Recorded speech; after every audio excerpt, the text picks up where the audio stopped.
자, 이제 우리 어린이들에게 하나님 말씀, 우리 청소년들에게 하나님 말씀을 잠시 전하도록 할 텐데 잘 들으시기 바랍니다. 오늘은 반면 교사라고 하는 그러한 의미로 말씀을 좀 전하려고 해요.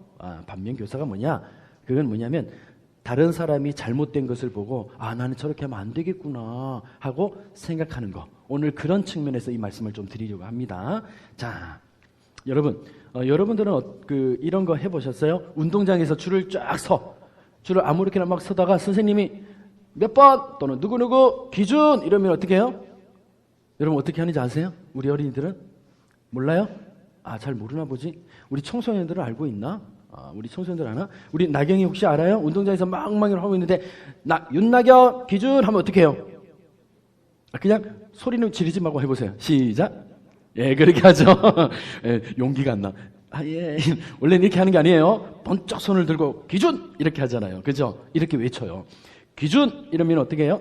양팔 벌려 나란히 뭐 이렇게 하든지 이렇게 얘기해요. 그러면 양팔을 벌리든지 한 팔을 벌리든지 해가지고 줄을 이게 딱 서요. 그때는 예를 들어 기준이 내 왼쪽에 있으면 왼쪽을 보면서 딱 서는 거죠.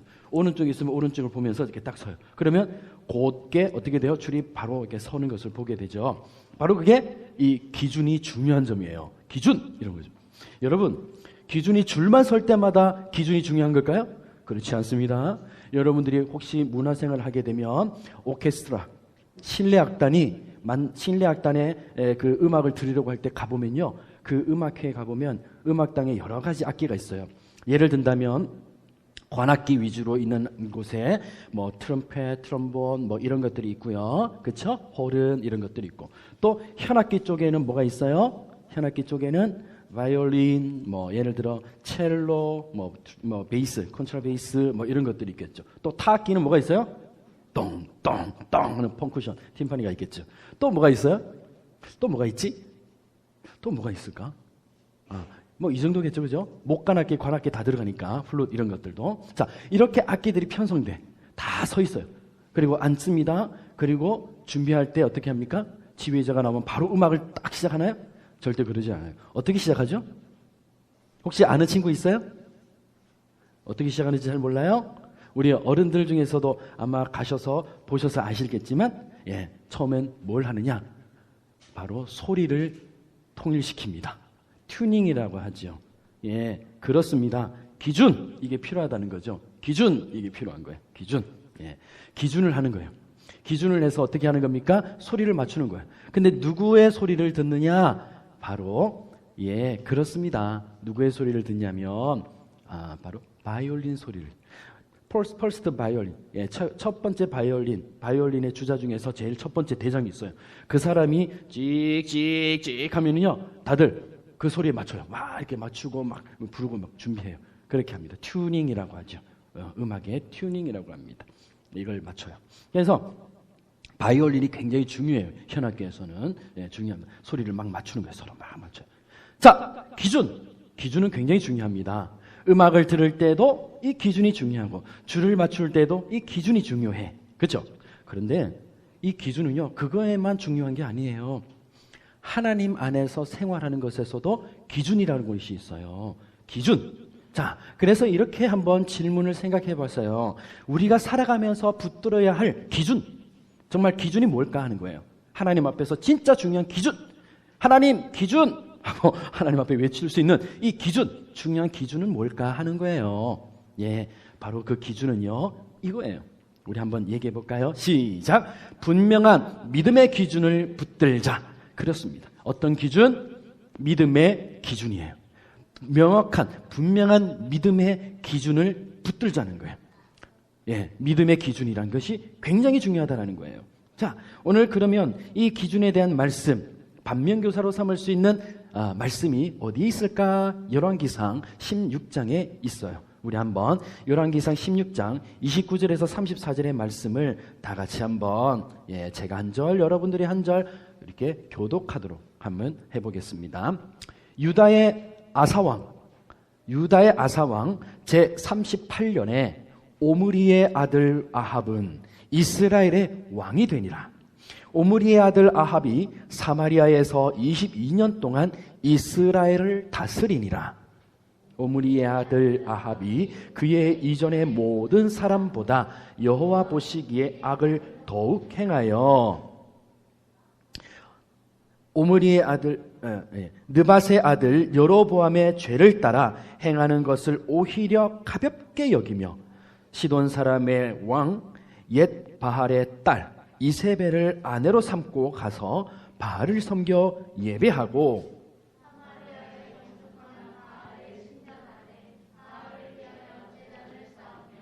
또 아세라 상을 만들었으니 그는 그 이전에 이스라엘의 모든 왕보다 심히 매우 이스라엘 하나님 여호와를 노하시게 하였더라. 같이 읽겠습니다. 마지막으로 시작. 그 시대에 베델 사람 히엘이 여리고를 건축하였는데 그가 그 터를 쌓을 때에 맏아들 아비람을 잃었고 그 성문을 세울 때에 막내 아들 수굽을 잃었으니 여호와께서 눈의 아들 여호수아를 통하여 하신 말씀과 같이 되었더라. 아멘. 말씀을 전해드리도록 하겠습니다. 우리는 지난주 어떤 왕의 잘못으로 인해 한 나라가 둘로 뽀개지는, 짜개지는, 쪼개지는 현상이 벌어졌다고 얘기했어요. 어떤 왕이었지요? 르호보암. 이 르호보암이 잘못한 거야. 누구의 소리를 들었어야 했던 거예요? 이걸 어떻게 알았어요? 사람들이 잘못 알면 이렇게 얘기해요. 노인분들의 얘기를 들었어야 돼요. 이렇게 하는데 우리 친구들은 이제는 말씀을 잘 듣네요. 맞아요. 노인들의 얘기를 듣는 것이 아니라 누구 얘기를 들었어야 돼? 하나님의 말씀을 들었어야 돼. 물론 노인들을 통해서 하나님이 말씀하셨어요. 그런데 그 하나님의 말씀을 분간하지 못하고 누구의 소리를 들은 거야? 여기가 이제 좀 헷갈리는구나. 젊은 사람의 소리가 물론 맞지만 실제는 누구 소리? 내 마음의 소리, 내가 좋아하는 소리를 들었던 거예요. 그죠? 이 르호보암은 내 마음에 기뻐하는 소리를 들었던 거예요. 여러분 생각해 보세요. 어떤 기업이, 어떤 단체가 있는데 거기 위에 예를 들어 대표가 되는 또는 어른이 되는 사람이 회장님, 사장님 뭐 이러면서 그 사장이나 대표분에게 좋은 말만 하고 진짜 필요한 말을 하지 않을 때 그 대표와 회장은 어떻게 들어요? 기분 좋게 듣지 뭐. 그래 나 잘하고 있지? 예, 그럼요 우리 회장님 너무 잘하고 있어요. 아주 잘하고 있어요. 하고 막 이런 말이 있어요. 지문이 닳도록 이렇게 빌어요. 그러면 어떻게 되는 줄 아세요? 그 기업은 망해요. 망합니다. 지금 르호보암이 그러고 있는 거야. 왜 그 회장은 누구의 소리를 들은 거야? 자기가 좋아하는 소리를 그 밑에 있는 사람이 해준 거야. 그러니까 좋아하는 거야. 그래 나 잘하고 있어. 그럼 그건 착각이지요. 그건 착각인 거야. 어떤 단체든지 마찬가지예요. 때로는 여러 사람들 중에 나한테 쓴소리를 하는 사람도 있어야 돼요. 때로는 좋은 소리도 있겠지만 그게 더 좋은 소리예요. 사실은 이러면 안 되지요 회장님, 이러면 안 됩니다 사장님, 이렇게 해주셔야 돼요. 이렇게 쓴소리를 해줄 줄 아는 사람, 그런 사람이 있을 때 어떻게 해야 돼요? 맞죠, 내가 조심해야지, 이렇게 되는 거예요. 누구의 소리를 듣는 거예요? 하나님의 소리를 들어야 되는 거죠. 내 소리를 듣는 게 아니라. 근데 르호보암은 누구의 소리를 들은 거야? 내 마음의 소리를 들은 거예요. 내 마음에 속삭이는 사단의 소리, 마귀의 소리를 듣고 너무 좋아가지고 그래 내가 이놈들을 혼내야지 하면서 함부로 얘기한 거야. 그러니까 나라가 어떻게 된 거예요? 둘로 쪼개져 버렸어요. 그리고 나중에 멸망하기까지 이르죠.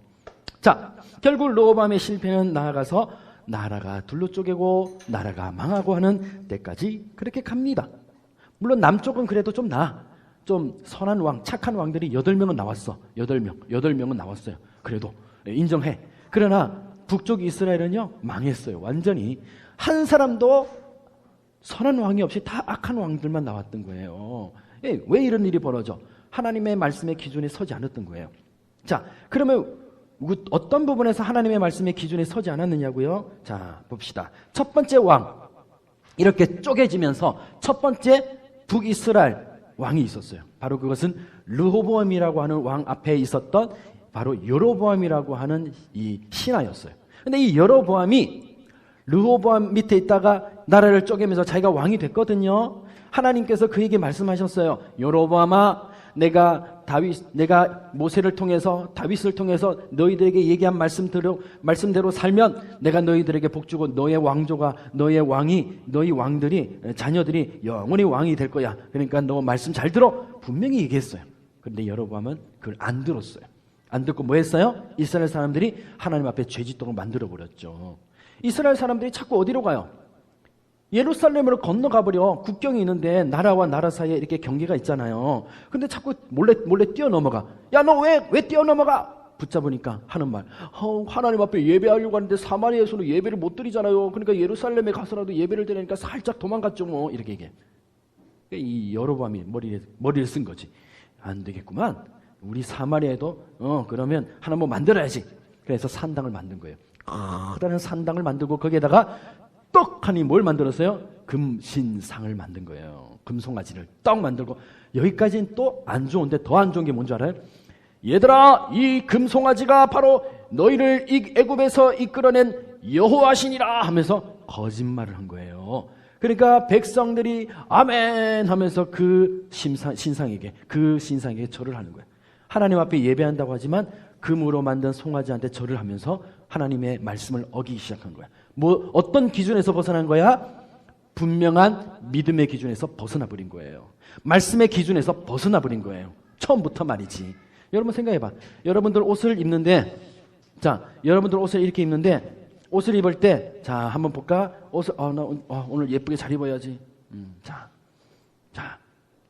예쁘죠? 예쁘죠? 이상한가? 뭐 이상한가? 이런 거야, 지금 이런 거야. 지금 이스라엘 사람들이 어떻게 된 거예요? 단추를 잘못 지금 이렇게 맨 거예요, 지금. 단추를 잘못. 그래가지고 어떻게 된 거예요? 처음부터 어그러진 거예요. 처음부터 빗나가 버린 거예요. 믿음의 말씀, 분명한 믿음의 기준에서 딱 벗어나 버리니까 계속 벗어나고 있는 거예요.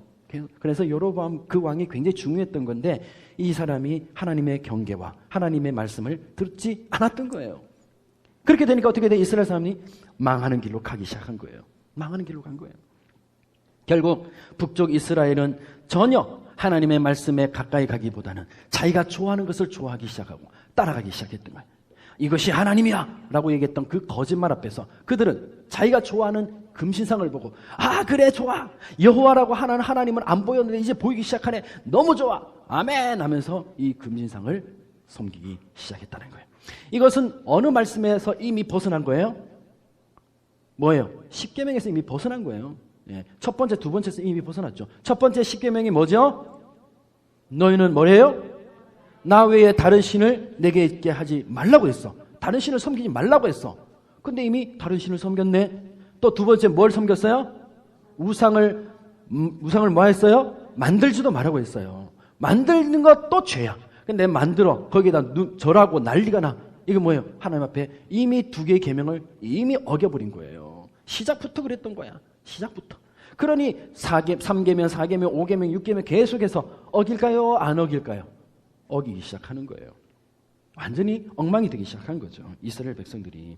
이렇게 하나님 말씀에 전적으로 위배되고 완전히 벗어나 버리게 된 이 북이스라엘은 결국 망하는 길로 가게 된 거예요.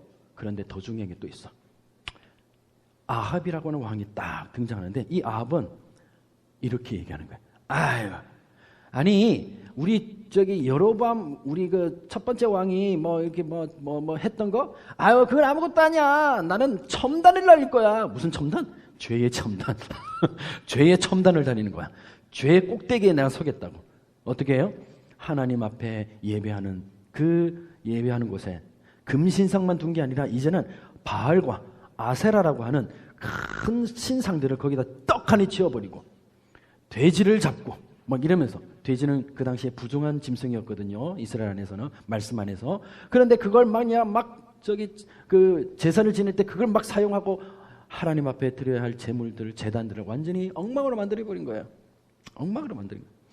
이게 어떻게 해서 가능했냐? 바로 이세벨이라고 하는 여인을 아내로 맞이한 거예요. 왕비로. 근데 이 이세벨은 도대체 어떤 사람이었냐고요? 시돈이라고 하는 왕의 딸이었어요.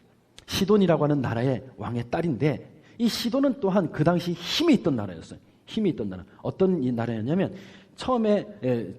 처음에는 이 나라가 돈이 많았어요. 지중해 있죠? 여러분들 이 유럽의 지도를 딱 보면 지중해라고 하는 아주 커다란 그 바다가 있어요. 커다란 바다가 있어요. 이 바다가 아주 그러고 보니까 갑자기 생각나네. 그 바다에서 물을 담그고 그 바다에서 물놀이 했던 친구들이 몇 명 있어. 여기 친구들 중에 지중해 가가지고 해수욕장이지. 지중해 해수욕장에서 놀았던 친구들도 여기 몇 명 있어요, 지금. 설마 지중해에서? 예, 이 유럽에 옛날에 갔을 때 몇 명 있어요. 여기 주성이, 그다음에 나경이, 우리 혜린이 거기서 실컷 막 바닷물을, 지중해 바닷물을. 그래서 제가 친구들에게 그랬죠. 야, 너희가 평생에 지중해를 몇 번 오겠니? 이때 실컷 놀아라. 그랬더니 진짜 실컷 놀더라고. 자, 여러분, 제가 뭘 말씀드리냐면 이 지중해에 시돈이라고 하는 나라가 무역을 꽉 잡고 있었던 나라야. 무역. 그러니까 물건이 왔다가 갔다가 할 때 거기에 돈을 받는 이 무역을 꽉 잡고 있었어요. 그렇다가 솔로몬이라고 하는 왕이 그걸 적당히 뺏었어요. 그리고 완전히 뺏어버린 거야. 그러니까 힘들었죠. 그러다가 솔로몬이 죽고 르호밤이 이제 왕이 됐지만 죽고 이제 조금 지나가면서 어떻게 시돈이 다시 찾아버린 거예요. 그래서 그 당시 무역의 대부분을 시돈이 갖고 있었어요. 힘이 있게. 얼마나 부자겠어요.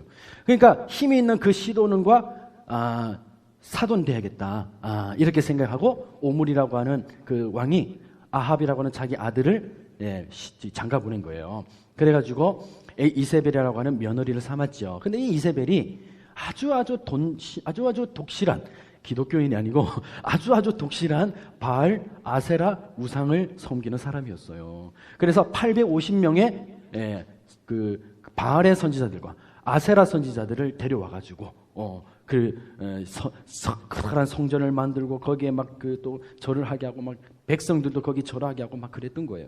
이것이 바로 이세벨이 했던 놀라운 아주 나쁜 짓이었어요. 그런데 이 아합이 그 안에 이세벨이 하라는 대로 다 해. 거기에 다시 자기 자신도 절을 하고 난리가 난 거예요. 이렇게 아주 엉망으로 살았던 겁니다. 나중에 보면요, 아합이 저지르는 이 죄 때문에 하나님이 얼마나 속상하셨는지, 내가 이 아합 이놈의 죄 때문에 내가 이 북이스라엘을 빨리 멸망시키겠다고까지 얘기할 정도로 이 아합이 아주 첨단을 날렸습니다. 나쁜 쪽으로는. 바로 이 죄를 지은 거예요. 자, 결국 어떻게 될까요? 이 북이스라엘은 망하는 길로 가게 됩니다. 북이스라엘은요, 5개의 왕조가 있었어요. 5개의 왕조라는 말은 왕들의 가문이죠. 가문. 이 가문이 5개가 있는데, 다 다른데, 한 가문당 한 40년 정도밖에는 왕이 못했어. 그러면 어떻게 돼요? 서로 싸우면서 죽이고, 그래, 심지어 어떤 사람은요, 3일 만에 왕이 갈아치워지는 적도 있었어요. 3일. 놀라운 일이죠. 그 정도로 난리가 나는 곳이 바로 북이스라엘이었어요. 물론. 엉망이었어요. 이렇게 혼탁하고, 이렇게 어지럽고, 이렇게 불행한 왕국이 되었던 이유는 뭐냐? 바로 여로보암이 첫 단추를 잘못 깬 거예요. 그리고 다른 왕들이 그걸 따라간 거예요. 그래서 성경에는 꼭 이런 말이 있어. 누구누구 왕이 여로보암의 죄를 따랐더라. 누구누구 왕이 여로보암의 길로 갔더라. 이런 말씀이 있어요. 근데 반대로 남유다 왕국에서 조금 선한 왕이 나오면 하나님의 말씀에는 꼭 이렇게 말씀하세요. 누구누구 왕은 다윗의 길로 온전히 따랐더라. 이렇게 얘기해요. 뭔가 말이 달라. 다윗 왕의 길로 따랐더라와 여로보암의 악한 길로 따랐더라와 이게 딱 구분되죠. 그렇게 말씀이 열왕기 하상 여기에 기록되어 있어요. 그러니까 여기 성경 말씀은 어른들은 말씀을 볼 때 요 평가가 과연 어떤 것인가를 잘 살펴보면서 말씀을 보면 좀 이해하기 편합니다. 어쨌든 그렇게 해서 결국은 북이스라엘은 엉망이 되고 망하는 길로 가게 됩니다. 자, 기준은 뭡니까? 기준은요, 우리가 줄을 설 때 또는 튜닝을 할 때 음악에서 그 기준은 굉장히 중요한 거예요. 한 목소리를 내고 그리고 아름다운 줄을 맞추는데 굉장히 중요한 부분이죠.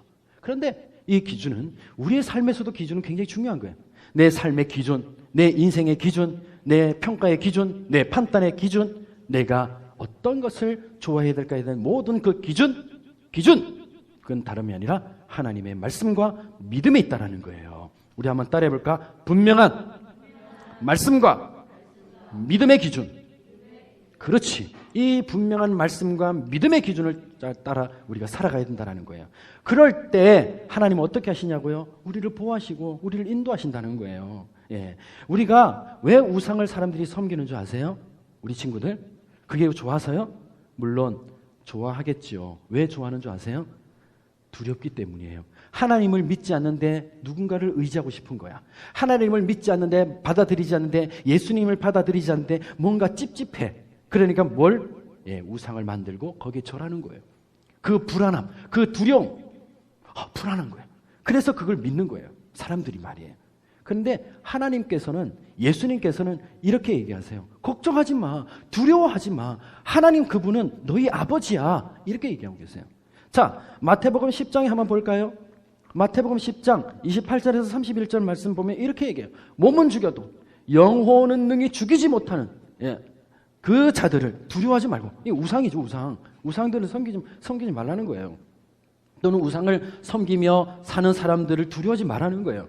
오직 몸과 영혼을 멸하실 수 있는 그 하나님을 오히려 두려워해라. 그러나 하나님을 두려워하는 이 말은 하나님만 두려워하고 두려워하기만 하라 이 말이 아니에요. 그 다음이 중요해.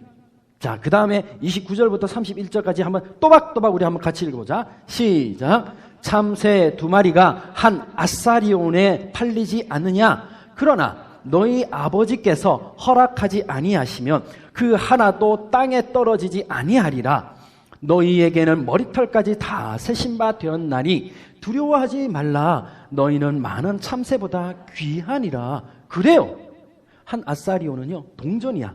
그 동전 하나에 팔리는 참새 2마리가 하나님께서는 그것들도 귀하게 보시는다면 세상의 많은 모든 참새보다 너희가 다 귀하다. 그 어떤 것보다 귀한 너희가 두려워할 필요 있겠니? 하나님은 너희 아버지인데 두려워하지 마. 내가 너희와 함께 해줄게 하고 예수님께서 하신 말씀이에요. 그래서 두려워하지 마세요. 무서워하지 마세요. 어려워하지 마세요. 하나님 말씀 앞에 기준을 삼으세요. 믿음의 기준을 삼으세요. 왜? 하나님은 우리를 사랑하시니까. 오직 하나님만이 우리들을 도우시고 또 힘주시는 분이네. 그래요. 하나님만이, 오직 하나님만이 우리를 돌보시고 우리를 도우시는 그런 분이에요. 그렇지 않아요? 그러기에 다른 걸 무서워하지 마세요. 우상을 섬길 필요가 전혀 없는 거예요. 오직 하나님만이 우리를 도우시고 또 힘주시는 분이심을 우리 친구들 기억해서 믿음의 기준에 서서, 기준! 내 삶은 이 믿음의 말씀 앞에 기준 삼고 나는 살아갈 거야. 우리 친구들 그렇게 살아가기를 주의 이름으로 축복드려요. 할렐루야. 아멘. 기도합시다. 참새 2마리가 한 아사리온에 팔리지 않겠느냐라고 하시는 주님. 이 참새 2마리도 그 하나만도 하나님 아버지께서 결코 내버려 두지 아니하시고 허락하시지 않아서 땅에 떨어지지 않고 살아갈 수 있는 것처럼, 먹이시는 것처럼 오늘 그 어떠한 참새보다도 귀중한 우리가 하나님이 먹이시고 하나님이 입히시는 것을 믿고 바라보며 나아가게 해주세요. 우리 친구들의 마음에 하나님을 가까이 하며 하나님 말씀에 가까이 하며 기준, 믿음의 기준에 서서 오직 하나님만 바라보고 살아가는 멋진 존재들이 될 수 있도록 인도하여 주시옵소서. 예수님의 이름으로 축복하며 간절히 기도하옵나이다. 아멘. 분명한 믿음의 기준을 따라 삽시다라는 제목으로 우리 어른들에게, 우리 청년들에게 주의 말씀을 전하도록 하겠습니다. 다윗 왕조, 남유다 왕국은 물론 망했습니다. 우리가 아는 대로. 그러나 훨씬 긴 기간 344년을 이어오면서 왕의 자리에 있었습니다. 또한 그와는 반대로 우리 어린이들에게 설교했지만 5개 왕조로 이루어진 남유다 왕국이 아닌 북이스라엘은 288년의 짧은 생애를 마치고 마감하게 되었습니다. 우리 오므리 왕조라고 하는 이 왕조의 오므리가 자기의 왕조가 영원하기를 원하는 마음으로 아합이라는 자기 아들을 시돈의 딸, 시돈 왕의 딸 바로 이세벨을 며느리로 삼습니다. 물론 정치적으로는 당대에 가장 힘이 있는 주변국의 나라들 중에서 가장 힘이 있는 나라인 시돈, 이 시돈과 사돈을 맺는 것은 굉장히 지혜로운 일이었습니다. 그도 그럴 것이 시돈은 그 당시 무역을 관장하고 있었습니다. 지중해를 꽉 잡고 있었습니다. 심지어 이 지중해의 강대국의 하나인 이 시돈은 지금의 그 북아프리카죠. 북아프리카, 바로 그 아프리카의 옛날이었지만 옛날 나라 중에 카르타고라고 하는 왕국을 식민지로 삼았던 굉장히 힘이 있는 왕국이었습니다.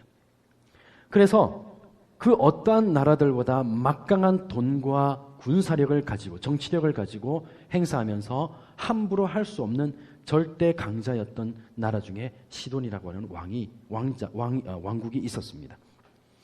그 당시 그 아수르라고 하는 또 왕국이 있었습니다. 세계사에서는 아수르를 아시리아라고 표현합니다. 이 아시리아라고 하는 이 왕국은 야욕을 갖고 있었습니다.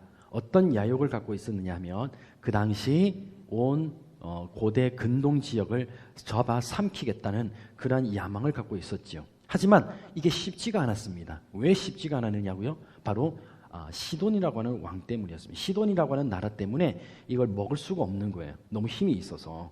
그래서 그 국경에 맞닿고 있는 이 시돈 때문에 막혀서 내려오지를 못했습니다. 또한 이 실제적인 위협이 되는 아시리아를 이기기 위해서 이스라엘이 선택한 방법은 시돈과 좋은 관계를 유지하는 거였고 가장 적절하고 좋은 방법은 사돈이 되는 거였습니다. 그래서 이세벨이라고 하는 며느리를 받아들이는 일에 전혀 거리낌이 없었습니다. 좋았던 것이죠. 이런 걸 보면 북이스라엘은 세상적으로 볼 때 굉장히 지혜롭게 한 것이고요. 당연히 국가가 왕이 자기의 나라를 존속하기 위해서 필요해야 할 어떠한 조치도 다 취하는 것 같은 행동이었다. 이렇게 얘기도 무방합니다. 분명 이것은 필요한 현실적인 문제였던 것이죠. 이런 문제들은 우리 가운데서 늘 자리 잡습니다. 여러 가지 상황들이 우리 가운데 있을 때 그래 난 믿음의 기준을 따라 살아갈 거야. 우리 어린이들에게 학생들에게는 얘기했지만 그렇게 분명하지 못한 믿음의 기준으로 살아가기에 너무나 부정확하고 힘든 상황들이 우리에게 벌어질 때가 참 많습니다. 솔직히. 그렇죠? 예, 많습니다. 그걸 다 이야기할 수가 없어요. 우리 아이들에게는. 그러나 이제 어른이니까 이렇게 얘기할 수가 있죠. 자, 그렇게 불분명한 여러 부정확한 어떤 상황 속에 이게 과연 하나님의 음성일까? 아니면 내 마음의 소원일까? 이것이 구분되어지지 않을 그 순간 속에 우리는 우리의 마음에 원하는 것을 쫓아갈 때가 간혹 있다라는 것이죠. 그렇게 해서 북이스라엘은 우상숭배의 길로 더욱더 빠져들게 되고 아합이라는 왕은 그것을 좋아하게 되었고 더 깊이 이식시키는 북이스라엘을 망가뜨리는 일에 전혀 양심의 거리낌이 없이 이 일을 이루어가고 있었습니다. 물론 역사적으로 보면 북이스라엘의 이 정치력은 대단했습니다. 힘이 있었습니다. 정치력, 군사력, 외교적인 모든 부분에서 이 북이스라엘은 사실은 그때 힘이 굉장히 있는 나라였습니다. 그래서 북이스라엘을 보면요, 아합이라고 하는 왕 또는 여로보암 2세가 있습니다. 이 2세 때의 이 북이스라엘은 막강한 힘을 갖고 있었던 시대이기도 합니다. 그러나 또한 이 시대의 사람들을 보면요, 빈부의 격차가 굉장히 심했고 그 당시 귀족이라고 할 수 있는 왕족이라고 할 수 있는 사람들은 아주 부유한 상황 속에 살았지만 밑에 있는 백성들은 굉장히 비참한 가운데 살았던 것도 사실이었습니다. 하지만 국가 전체적으로 보면 힘이 있었습니다. 왜? 그들 안에 그들을 위한 나라였기 때문이고 그것을 유지하기 위해서 이렇게 그 사도를 맺고 정치력을 행사했던 바로 그런 시대였다라고 얘기할 수가 있겠죠. 이렇게 그들이 북이스라엘이 하나님의 말씀을 떠나서 분명한 믿음의 말씀의 기준을 떠나서 이렇게 살아가는데 전혀 거리낌이 없었던 도대체 그 이유는 뭘까요? 분명히 그들도 말씀이 있었고 그들도 분명히 야곱의 자손이들이고 그 지파들이었거든요. 10개의 지파가. 그런데 어떻게 그 10개의 지파가 그렇게 쉽게 그 몇 년이 안 돼서 여로보암 이후에 그렇게 망가지고 엉망이 되었을까 하는 겁니다. 이유가 뭘까요? 우리가 그것을 아는 데 있어서 사사기라고 하는 성경을 참고할 필요가 있습니다. 자, 사사기의 말씀 2장 6절에서 10절의 말씀인데요. 제가 한번 읽어드리도록 하겠습니다. 여러분들의 눈과 귀를 주목해 주시기 바랍니다. 전에 여호수아가 백성을 보내매 이스라엘 자손이 각기 그들의 기업으로 가서 땅을 차지하였고, 백성이 여호수아가 사는 날 동안과 여호수아 뒤에 생존한 장로들 곧 여호와께서 이스라엘을 위하여 행하신 모든 큰 일을 본 자들이 사는 날 동안에 여호와를 섬겼더라. 그렇죠. 하나님이 어떤 분이신지 본 사람들이에요. 본 사람들이에요. 광야에서 살았던 사람들이죠. 광야에서 살았다는 게 무엇을, 어떤 특권을 갖고 있었던 겁니까? 예, 그들은 하나님의 임재를 늘 보고 있었던 거예요. 아침에 자다가 일어나면 낮에는 구름 기둥으로, 밤에 잠자려고 쳐다보면 불기둥의 모습으로 나타나시는 하나님이 성전에 늘 임재하고 계셨거든요. 그걸 보고 있으니까, 늘 하나님의 임재 속에 있으니까 하나님을 거부할 수 없는 경험이 그들 가운데 있었습니다. 만나라고 하는 그 음식은 40년 동안 그들이 어떤 경작을 하지 않아도, 어떤 수고를 하지 않아도 먹을 수 있는 음식이 있었고요. 또한 그들의 옷은 40년 동안 헤어지지 않는, 도대체 무슨 재료를 만들었길래 최첨단 나노 입자로 만들었나요?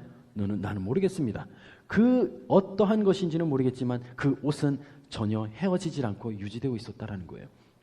그런데 이렇게 분명한 하나님의 역사와 이런 분명한 하나님의 일들을 보고 있었던 이 세대는 결국 하나님을 떠나지는 않았습니다. 그리고 여리고성을 지나가고, 그리고 사사시대 전까지 온 나라를 무너뜨리며 결국은 정복하게 이릅니다. 그런데 여기까지예요. 그 뒤에 있는 자녀들, 자손들이 이제 나왔을 때 이들 또한 정말 그 장로들과 그 당시 여호수아 장군과 수많은 믿음의 사람들이 살았던 그들을 바라보며 그대로 따라갔어야 했는데 어떤 일이 벌어지게 되냐고요? 그 다음 세대부터 이미 망가지기 시작하는 거예요. 그래서 사사시대는 흑암의 시대다, 어둠의 시대다, 이렇게 얘기를 하고 있지요. 8절부터 다시 한번 말씀을 보겠습니다. 여호와의 종 눈의 아들 여호수아가 110세의 죽음에 무리가 그의 기업의 경내 에브라임의 산지 가하스산 북쪽 딥낫 헤레스의 장사였고, 그 세대의 사람도 다 그 조상들에게로 돌아갔고, 그러니까 그 당시의 사람들은요 바로 믿음의 사람들이었어요. 그 당시 본 사람들이죠. 그 후가 문제입니다. 바로 그 후에 일어난 다른 세대는 여호와를 알지 못하며, 이들이 여호와를 알지 못한다는 게 전혀 몰랐을까요? 예, 여호와 이름은 알았겠죠. 말씀도 있었죠.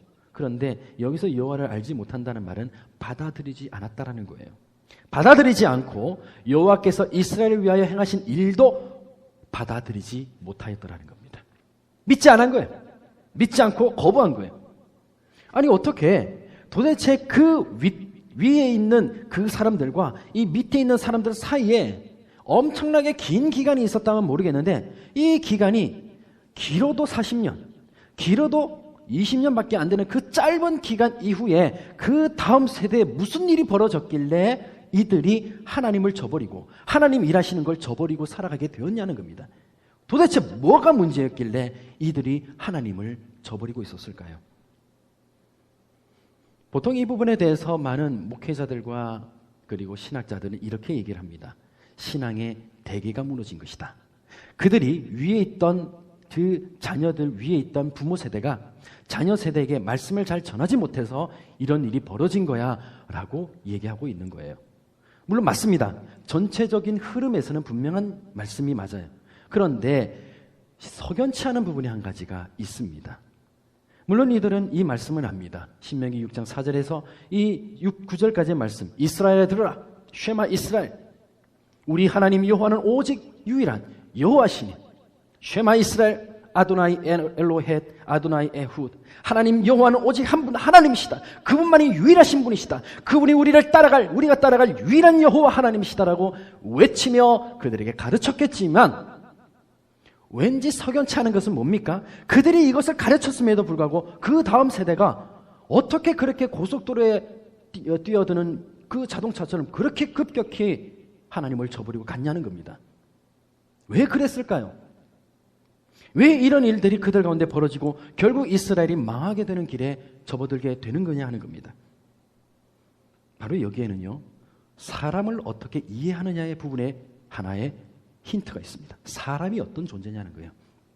사람이 어떤 존재냐. 이스라엘은 분명 지금도 이 말씀에 따라 교육을 하고 이 말씀에 따라 신앙을 전합니다. 그런데도 불구하고 이러한 문제가 발생하는 그 이유, 그 근거, 바로 그 갭, 바로 그것은요, 사람을 이해할 때 보다 명확하게 알 수 있습니다. 사람은 이렇습니다. 어릴 때 우리가 이 말씀을 좀 이해하면 어떨까요? 이렇게 이야기하면 우리가 어린 아이들에게 이렇게 얘기합니다. 아이들이니까 우리는 이렇게까지밖에는 얘기 못하죠. 뭐라고 얘기합니까?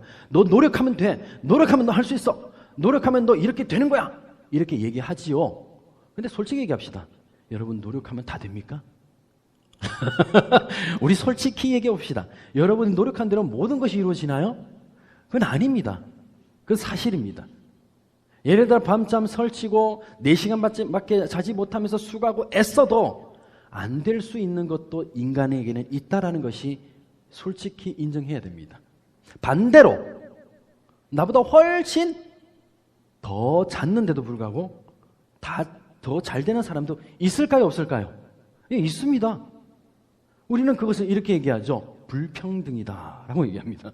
그러한 불평등은 우리 세상에 살아가는 사람들 안에 늘 있어요. 불공정이라고요? 예, 그런 의미라면 불공정도 있어요. 사실입니다. 근데 때로는 이런 것도 있어요. 남의 떡이 맛있게 보인다고요. 내가 안 되는 것은 더 눈여겨 보여줘요. 그러나 그 사람들의 입장에서 나를 보면 또 이런 것도 있습니다. 내가 수고하지 않은데도 얻는 것들이 있다라는 거죠. 그건 우리가 인정해야 됩니다. 근데 우리는 그걸 쳐다보지 않고 다른 사람이 잘 된 것, 다른 사람이 나보다 수고를 덜 했는데 불구하고 잘 되어가는 것을 보고 배 아파할 수도 있다는 거예요. 속상한 거죠. 예, 내 마음 깊숙이 말이죠. 우리 인정할 거 인정합시다. 자, 여러분 그런데 있잖아요. 이러한 마음을 우리는 알고 있는데 우리 현실은 그런데도 불구하고 우리 자녀들에게 이렇게 얘기해요. 너 노력해봐. 노력하면 될 수 있어. 물론 그 마음 저변에는 이런 거예요.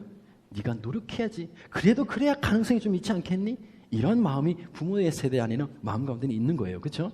그러나 자녀들이 살아가면서 초등학교 때는 모르겠는데 중학교 되고 고등학교 되고 대학생활을 하게 될 때 그 아이들은 압니다. 무엇을 합니까? 우리 엄마 아빠가 얘기하신 것이 다가 아니라는 것을요. 무엇을요? 현실이 녹록하지 않다라는 것을요. 이게 우리의 현실입니다. 다시 말하면 우리가 바꿔서 얘기하면 너가 하나님의 말씀을 기억하고 그 말씀에만 살아가면 늘 형통할 거야. 늘 이루어질 거야. 늘 복받을 거야. 이렇게 외치는 것이 때로는 우리가 그렇게 외쳤지만 내 한 군데 한켠에는 이런 소리가 들려오는 거예요. 그게 정말일까? 그게 사실일까?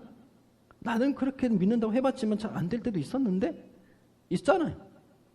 그리고 현실은 보면 아이들도 그걸 경험하는 거예요. 언제 그 아이들이 그걸 이미 알게 될까요? 몇 학년쯤 되면 알까요? 몇 학년쯤 되면 알까요? 저는 이렇게 생각해요. 한 5, 6학년 정도 되면 이미 알기 시작한다고 저는 생각합니다. 그게 언제예요? 사춘기예요. 6학년, 5학년 정도 되면 이제 알기 시작해요. 조금씩. 뭔가 조금씩 깨달아요. 이게 아닌데? 이런 것들을 알게 됩니다. 중학교 되면 확연히 알게 됩니다.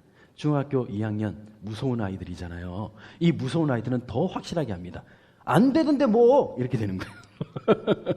안 되던데 뭘 이렇게 되는 거예요. 여러분, 그게 우리의 현실이에요. 그러면 우리가 우리의 인생에서 우리의 삶에서 그거보다 더 그러면 명확한 답은 뭐냐는 거예요. 명확한 답은 뭘까요?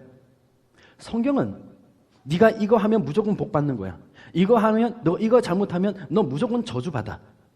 물론 하나님의 말씀에는 그러한 면에서의 복종과 순종의 말씀을 강조하는 부분도 있습니다. 그러나 항상 성경은요, 전체를 봐야 돼요. 전체의 흐름을 봐야 됩니다. 그 흐름 안에서 보면 하나님이 그때 말씀하신 것과 그리고 나중에 어떤 상황에서 말씀하시는 것을 견주어 겸하여 살펴보면 그 풍성함의 의미와 그 놀라운 의미를 깨닫게 되어져요. 바로 그것은요, 따라해봅시다. 은혜. 사실은 은혜입니다. 우리 솔직히 인정하자고 제가 얘기했습니다. 내가 수고하지 않아도 얻는 것들이 있어요. 내가 애쓰지 않는데도 얻는 것들이 있어요. 때론 내가 밤잠 설치며 아주 고민하고 하지 않았는데도 불구하고 내가 유익을 얻는 경우도 있다라는 거죠. 꽤 많이 있어요, 그게. 그건 뭘까요, 그러면? 그건 당연히 내가 받는 건가요? 솔직히 말할까요? 아니에요. 그런데도 불구하고 우리는 그걸 당연하다 생각한다는 것이 문제죠. 사실은 뭐예요? 은혜입니다. 은혜입니다. 더 본격적으로 얘기한다면 우리의 구원이 바로 그겁니다. 우리의 구원은 우리의 노력으로 얻는 것이 아니에요. 우리의 애씀으로 얻는 것도 아니에요. 우리가 뭔가를 하나님 앞에 인정받아서 하나님이 그래, 너 그럴 만한 자격이 있어 해서 주신 것이 아니라는 겁니다. 오직 구원은 하나님의 은혜일 뿐이에요. 믿음조차도요, 하나님이 심어주시는 거예요. 믿음조차도요, 하나님이 누가 애쓴다는 거예요? 하나님이 애쓰시는 겁니다, 여러분. 하나님이 애쓰시고, 하나님이 설득하시고, 하나님이 말씀하시면서 우리의 양심 가운데 끊임없이 얘기하시면서 뭐 하는 거예요? 그들에게, 나에게, 우리에게 설득해 가시는 과정이에요. 그래서 성경 전체를 볼 때 수많은 인생들에게서 나타나고 있는 우리의 결론은 이겁니다. 그들에게 하나님의 은혜가 있었더라는 거예요. 그들에게 하나님의 일하심이 있었더라는 거예요. 그들에게 하나님의 일방적인 사랑이 있었더라는 거예요. 그리고 그들에게 하나님의 설득이 있었다라는 겁니다. 여러분, 야곱이 그럴 자격이 있는 사람이었습니까? 솔직히 말할까요? 그는 사기꾼입니다. 나중에 내가 천국에 가서 그분을 만나겠지만, 그분을 만나 내가 얼굴이 조금 뜨끈미지근하겠지만, 그럼에도 불구하고 솔직한 얘기를 합시다. 그는 사기꾼이었습니다. 누구를 등쳐서 사기를 친 사람이에요? 자기 형을, 자기 아버지를 등친 사람이에요. 그리고 외삼촌까지 등친 사람이에요. 맨날 등에서만 칼을 꽂는 사람이었어요. 야곱이 말이죠. 그런 사람이 어떻게 해서 하나님 앞에서 약속의 자손인, 그리고 메시아가 이 땅에 나타나게 할 이 조상의 한 사람으로 등극하게 되냐는 겁니다. 그런 자격이 없습니다. 전혀 없습니다. 그런데 왜 그가 거기에 있느냐는 거예요. 야곱은 우리에게 그걸 항변해 주고 있습니다. 무엇을요? 내 능력이 아니라는 걸요. 나의 힘이 아니라는 걸요. 나의 노력과 나의 자격으로 이루어지는 것이 아니라는 걸 야곱은 우리에게 보여주고 있는 거예요. 아브라함은 또 어떻습니까? 그는 우상 만드는 사람이었어요.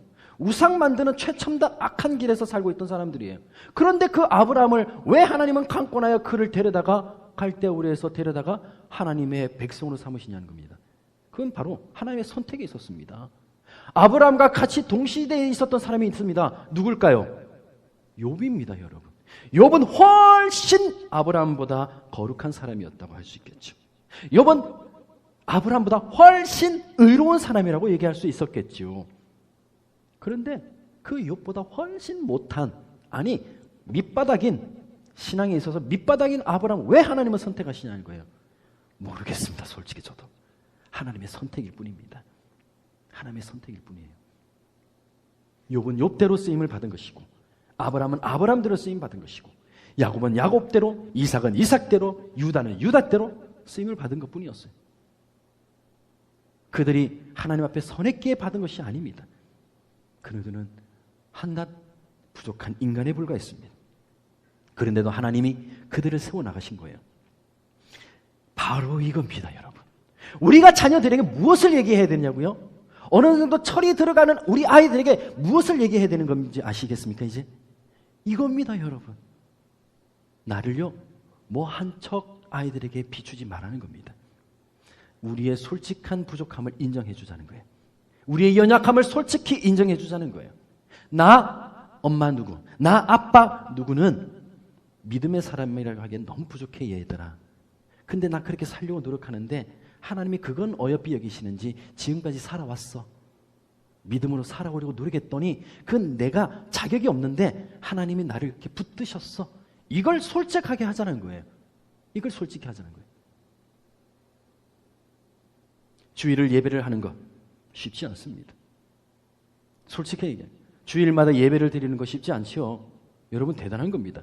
존경합니다, 저는 여러분. 아니 진짜로 제가 존경해요. 여러분들이 예배를 드리고 있다는 것이. 때로는 이 하나의 예배를 위해서 올 때 부부가 싸워야 할 걸 안 싸우려고 노력하고 그 솔직히 인정합시다. 그렇게 합니다. 그렇죠? 노력하잖아요. 그거 대단한 겁니다, 여러분. 조금은 내가 손해보더라도 비비 맞춰주고 그렇게 하는 거죠. 그게 얼마나 대단한 겁니까? 저는 그래서 참 대단하고 생각해요.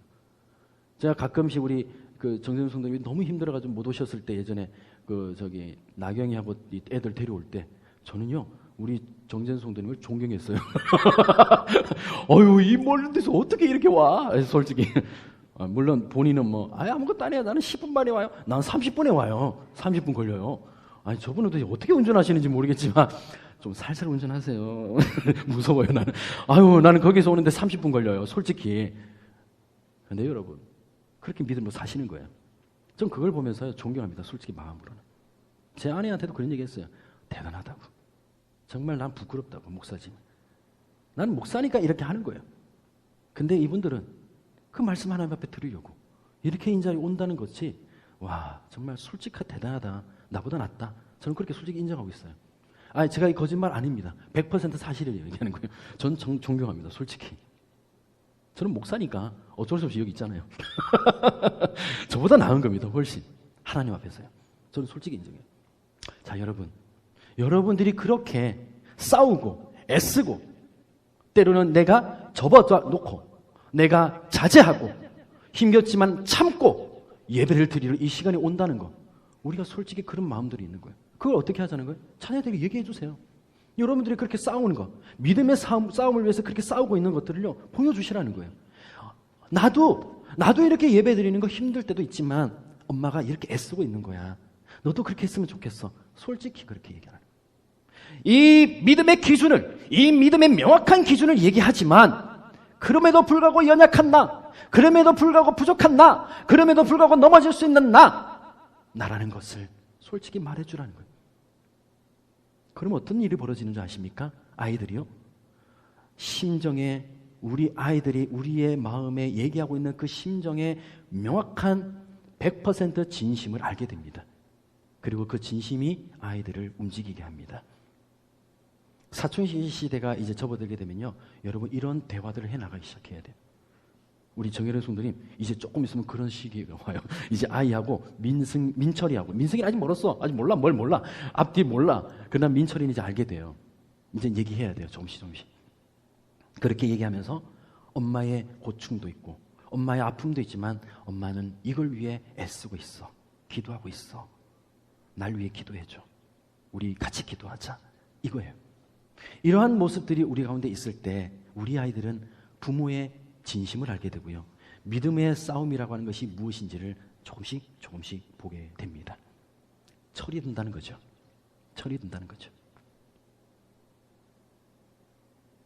우상숭배가 뭘까요, 여러분? 이제 조금 돌려서 얘기합시다. 우상숭배가 뭘까요? 우상숭배는요, 내가 편한 것을 위해서 살아가는 방법입니다. 이 무슨 얘기냐? 우상숭배는요, 인격이 없습니다. 실체가 없어요. 솔직히 말해서 실체가 없어요. 왜? 우상은요, 그 다른 신이라고 하는 그 말 자체가 이미 헛것입니다. 성경에서 얘기하는 대로. 오직 신은 하나밖에 없어요. 누굽니까? 하나님이에요. 여호와예요. 여호와 하나님만이 참다운 신이고 그 나머지는 사람이 제조한, 사람이 조성한, 사람이 만들어 놓은 하나의 물건의 형상일 뿐이고 그리고 하나의 형태일 뿐입니다. 사람들에게 읽혀지고 있는. 그런데 왜 그 우상이 마치 인격이 있는 것처럼 나를 움직이게 하고 힘을 발휘할까요? 네, 그것은 바로 우상이 우리 자신이기 때문입니다. 우상은요, 사실은 없습니다. 진짜 우상은 내 자신이 내가 우상이 되는 거예요. 내가 좋아하는 것을 위해서, 내가 얻고 싶어하는 가치관을 위해서, 내가 바라보고 있는 그 가치관을 이루어주는 그 대상이 필요한 거예요. 그래서 우상을 만든 겁니다. 그래서 그 우상에게 이렇게 얘기하는 거예요. 내가 이만큼 줄게. 그러니 너는 나에게 이만큼 달라는 거예요. Give and take 합니다. 이만큼 줄 테니 이만큼 줘. 그럼 어떨까요? 우리 마음이 편한 거예요. 이것이 바로 우상숭배가 우리에게 하는 방법 중에 하나입니다. 이렇게 우상숭배를 하게 되면 할수록 더욱더 거기에 빠져들기 십상이죠. 그래서 현실에서 단지 우상이라고 하는 그 신이 존재하는 것이 아니라 실제는 그걸 조성하려고 하는 나만의 바람과 생각에 의해서 그걸 생각하고 그걸 섬기는 겁니다. 문학가 중에서 C.S. 루이스라고 하는 문학가가 있습니다. 나니아 연대기도 지었죠. 예. 그 C.S. 루이스라고 하는 철학 그리고 문학가로서 아주 유명했던 분이죠. 근데 이분이 원래는 크리스찬이었다가 한때는 크리스찬이었는데 그러다가 젊었을 때 좀 벗어났어요. 그러다가 다시 크리스찬으로 돌아왔어요. 근데 이분이 자신의 경험을 얘기를 하는 하나의 이야기가 있습니다. 그 이야기는 이것입니다. 이제 그분의 이야기를 코테이션을 얘기할게요. 나는 이제 그분의 얘기입니다. 나는 계시라는 하나님의 말씀이죠. 이 계시라는 이 폭압의 정오의 빛에서 좀 비유적으로 표현한 겁니다. 이 폭압의 빛, 정오의 빛에서 벗어나 고등한 사고하는 서늘한 저녁 그늘로 걸어 들어갔어. 좀 비유가 좀 어렵나요? 이게 무슨 얘기냐면 하나님의 말씀이라고 하는 그 빛이라고 하는 그 계시 말씀이 있었는데 나는 그 말씀에 처음부터 비춰졌지만 난 그게 너무 버거웠다는 거예요. 무엇 때문에 버거웠을까요? 해석해보면 이겁니다. 이거 해라, 저거 하지 마라. 그게 너무 부담되었다는 거예요. 그래서 그것을 얘기하지 않는, 그러한 의무를 지게 하지 않는 인문학에 그 사람이 빠지면서 세상의 철학에 빠지면서 폭정의 기독교 신앙 밖에는 없는 위로와 밖에는 그 어떤 기독교의 어떤 그 폭압이라고 생각되어졌던 그 가르침, 그것에서 벗어나서 이제는 나의 위로와 자극만이 있었을 뿐이었던 바로 그곳으로 나는 갔다라는 거예요. 그러나 거기에는 진정한 쉼과 위로가 없었다라는 것을 이 사람이 깨달았다고 얘기합니다. 그리고 다시 주님께로 돌아왔다는 거예요. 근데 왜 돌아왔니? 하고 물어볼 때 C.S. 루이스는 이렇게 얘기합니다. 내가 몰랐던 걸 알게 되었다라는 거예요. 그게 무엇이냐고요? 은혜입니다. 은혜를 알게 되었다라는 거예요. 나는 부족하고 나는 연약한데도 끊임없는 바로 그 자리에서 지키시며 유지하시며 또는 벗어나지 아니하시며 우리를 향한 빛에 우리를 향하시는 그 은혜의 빛을 항상 비추고 계시는 하나님은 여전히 있으셨더라는 거예요. 그걸 깨닫는 순간 나는 다시 하나님께로 돌아갔다라고 그가 고백하고 있는 거예요. 믿음이라고 하는 그 결론에 나오기까지 우리가 너무 단순하게 얘기해서는 안 됩니다. 여러분의 삶도 단순하지 않잖아요. 단순하게 성경을 봐서는 안 된다는 거예요. 단순하게 믿음, 성공 이게 아니라는 거예요. 믿음이 있으나 부족한 우리들에게 향한 하나님의 위로와 하나님의 은혜와 하나님의 관심과 하나님의 사랑과 하나님의 설득과 하나님의 위로가 있기에 그러기에 내가 그곳으로 가게 되는 겁니다. 그것이 성경에서 얘기하고 있는 진정한 은혜라는 것이에요. 신명기 6장 4절 9절에서 이스라엘아 들으라 우리 하나님 여호와는 오직 유일한 여호와시니 너는 마음을 다하고 성품을 다하고 힘을 다하여 주 너희 하나님을 사랑하고 그리고 그 은혜를 알라 그리고 자녀들에게 그것을 가르쳐 행하게 하라. 말은 쉽죠. 쉽지 않습니다. 그들에게 말씀을 가르치고 읽히고 외우고 뭐 이런 거 다 중요한 거예요. 그거 없으면 안 돼요. 당연히 그건 중요한 겁니다. 그러나 그것으로는 안 된다는 거예요. 그것과 함께 중요한 것이 뭐예요? 내가 알게 된 그 사랑, 내가 알게 된 그 은혜, 내가 알게 된 그 위로, 내가 알게 된 하나님의 위대하심을 뭐 하는 거예요? 얘기해 주는 거예요. 얘기해 주는 거예요. 나의 눈물의 의미가 무엇이며 나의 고통의 호소가 무엇이었으며 그런데도 불구하고 그 눈물 안에 있는 나의 위로가 무엇이었는가를 얘기해 줄 때 우리 아이들은 그 진심이 통하고 믿음에서 떠나지 않게 되어진다는 거예요. 진심을 위해서 아이들과 싸우세요. 진심을 위해서 전해지기 위해서 여러분 믿음의 기준에 따라 아이들을 대하시기 바랍니다. 대하시기 바랍니다. 하나님은 우리를 부르실 때 좀 멋있어 보여라. 좀 헌신해 보여라. 좀 잘나 보여라. 이걸 요구하지 않으십니다, 여러분. 아시나요? 야, 내가 너를 불렀으니까 너 한 1억 정도 헌금해. 이게 하나님의 방법이 아니라는 거예요. 우리가 때로는 하나님, 나 이 정도 냈으니까 나 이제 좀 됐죠? 하나님은 그것을 인정하지 않으신다는 거예요. 하나님이 인정하는 건 그게 아니라는 거예요. 하나님은 어깨에 힘을 빼고 때로는 하나님 앞에서 무릎을 꿇고 기도하며 하나님 도와주세요. 하나님 저 너무 힘들어요. 하나님 전 너무 연약해요. 하나님 하나님의 은혜가 위로가 필요해요라고 하나님 앞에 부르짖을 때 하나님은 그걸 바라고 계신다는 거예요. 그렇게 할 때 하나님은 외면하지 않으신다는 것이 진정한 진리입니다. 하나님은 뭔가 잘나 보이고 뭔가 헌신해 보이는 그 멋있는 장면을 우리에게 연출하라고 얘기하지는 않습니다. 그걸 요구하지도 않으십니다. 바로 그분이 우리를 위해서 십자가에 달리신 거예요. 만일 그걸 위했다라면, 그 멋있는 모습을 우리 가운데 원하셨다라면 예수님이 십자가에 못 박아 죽으시면 안 됩니다. 우리에게 자랑하셔야죠. 나 십자가에 안 갔잖아. 니들 나를 따라와. 성공해. 이렇게 얘기하셔야 되잖아요. 근데 예수님은 왜 십자가에서 실패하십니까? 왜 그 십자가에서 죽으십니까? 왜 십자가에서 그 고통 가운데서 울부짖으십니까? 하나님이신데도 불구하고 잡히시던 그날 밤에 내가 12영을 부를 수 있는 것을 너희가 알지 못하느냐라고 왜 얘기하십니까? 한 영이 군단이거든요. 그것도 천사가. 천사 한 군단이면요 엄청난 거 아닌가요? 사단보다 큰 게 군단인데 그 군단이 12영이래요. 12개래요. 그럼 얼마나 정도 될까요 이게? 천조국이라는 미국이 이길 수 있을까요? 못 이기죠. 그런 엄청난 힘을 갖고 있는 이 주님도 한마디도 부르시지 않고 뭐라고 합니까? 포성줄에 이끌려 그냥 끌려갑니다. 무엇 때문인가요? 무엇 때문에 그렇게 하시는 건가요? 온전히 자기를 바쳐 하나님의 은혜가 돋보이기 위해, 온전히 자신이 바쳐져 하나님의 사랑이 보여지기를 위하여, 로마서 5장 8절 이하에 말씀하시는 것처럼 아버지의 사랑을 확증하시기 위하여 그렇게 십자가에서 죽으시는 거였어요. 은혜가 되기 위하여, 사랑이 되기 위하여, 위로가 되기 위하여 우리 주님이 거기에 달려 죽으신 거예요. 우리는 그 위로를 받는 존재입니다. 북이스라엘을 다시 한번 더 봅시다. 그들에게는 힘의 원리가 작동하는 것이었어요. 힘이 있는 자만이 위대한 자였고, 힘이 있는 자만이 용기를 가진 자가 되고, 힘이 있는 자만이 자랑할 것이 있는 자들이 되고 그들은 외쳤습니다. 그리고 자신이 바라는 우상을 만들어 그렇게 살아가는 겁니다. 잘못된 믿음의 기준을 따라서요. 그러나 성경은 그렇게 얘기하지 않습니다. 분명한 믿음의 기준을 따라가래요. 그리고 거기에는, 그 말씀에는 하나님의 위로와 하나님의 힘주심과 하나님의 주시는 용기와 하나님의 은혜가 있더라는 거예요. 이번 한 주 여러분들 살아갈 때 무엇을 위해 살아갈 것입니까?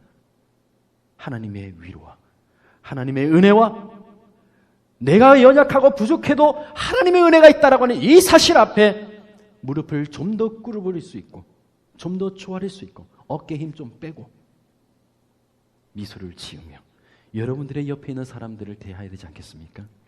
우리 자신이 그랬다는 거죠. 이번 한 주간 또 많이 만나게 될 친지들과 가족들 앞에서도 이 사랑과 은혜 앞에서 오늘 친절하게 하나님의 사랑을 대하고 하나님의 은혜를 대할 줄 아는 믿음의 사람으로 설기를 주의 이름으로 축복드립니다. 기도합시다. 하나님 아버지, 오늘 우리는 너무 연약합니다. 우리는 쉽게 넘어집니다. 우리는 때로 우리가 너무 부족하다는 그 사실 앞에 좌절할 때가 있고, 하나님 왜 나를 힘있게 하지 않습니까? 나를 왜 우뚝 세우지 않으십니까? 이왕이면 믿음의 사람답게 하나님 우뚝 서고 잘나 보이고 돈도 많아 보이고 힘 있어 보이고 뭔가 멋있어 보여야 되지 않습니까? 하나님, 내 자녀들을 볼 때 내 자녀들이 더 잘 돼가지고 그들 앞에 어깨를 힘주고 뭔가 얘기해야 되지 않습니까? 근데 왜 그렇게 하지 않습니까? 하나님, 이렇게 부르짖는 우리들에게 오늘도 하나님의 그 위로가 있고 하나님의 은혜가 있고 하나님의 힘주심이 있다라고 하는 그 사실 앞에서 오늘도 우리가 바로 서기를 원합니다. 때로 우리는 연약하지만 쉽게 넘어집니다. 아버지께서는 오늘도 우리를 그렇게 감싸 안으시고 마치 하나님 아빠가 되셔서 아빠가 아들을, 딸을 그렇게 안고 눈물을 흘리며 사랑해 주시는 것처럼 오늘도 그 가슴으로 우리를 보듬어 안으시고 사랑하시는 줄 믿습니다. 그러기에 아버지는 나의 아빠이십니다. 그리고 아버지는 내 하나님이십니다. 아버지여, 오늘도 그 믿음으로 바로 서가는 우리의 한 주간, 우리의 일생이 될 수 있도록 인도하여 주시옵소서. 이제는 우리 구주 예수 그리스도의 은혜와 하나님 아버지의 크신 사랑과 성령 하나님의 놀라운 은총의 역사가 비록 연약하고 부족한 저희지만 아버지의 사랑과 은혜를 깨달아 알기를 원하는 믿음의 사람이기를 원하는 주의 백성들 머리 위에와 그 인생과 그 영혼 위에, 이 자녀들과 내 삶 위에 이제로부터 영원토록 함께 계실지어다. 아멘.